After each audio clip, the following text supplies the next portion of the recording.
రాఖీ పండుగ రాఖీ ఒక చెల్లెలు అన్నదమ్ముడికి ఎందుకు కడతారు?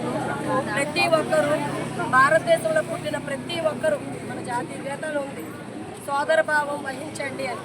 అలాంటి మా సోదరులకు రాఖీ కట్టి మాకు రక్షణ కల్పించండి అని మేము అడుగుతున్నాం. ప్రతి ఒక్కరు భారతదేశంలో ఉన్న ప్రతి ఒక్క పురుషుల్ని ప్రతి ఒక్క మగవారిని అడుగుతున్నాం. మీ అందరూ మీ ఆడదాన్ని ఒక తల్లిని చెల్లిని చూడండి. ప్రతి ఒక్కరు మీ ఇంట్లో ఇదే పరిస్థితి జరిగితే మీకు ఎంత బాధపడదు? ఎక్కడో జరుగుతుంది కదా మనకెందుకు అని మాత్రం అనుకోకండి. ఇది రేపు అక్కడ ఈరోజు అక్కడ జరిగింది. మొన్న నిర్భయ, మొన్న దిశ, ఈరోజు ఈ మౌమిత. ఇది కరెక్ట్ కాదండి.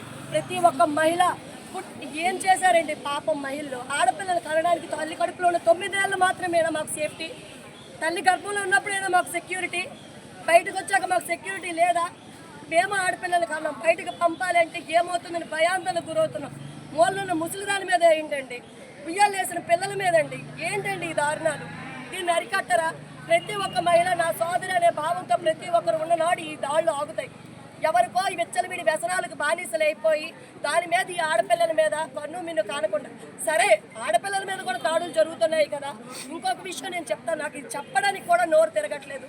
గేదెల మీద, పశువుల మీద ఏంటండి దాడులు? మీరు అందరూ చూసే ఉంటారు వీడియోలో, సోషల్ మీడియాలో కూడా వచ్చింది. ఇంతకన్నా దారుణం లేదండి.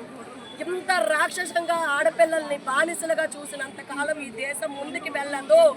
ప్రతి స్త్రీ భారత మాత మన భారత మాతకి సిగ్గు చేటుగా ప్రవర్తిస్తున్నారు ప్రతి ఒక్కరు కూడా.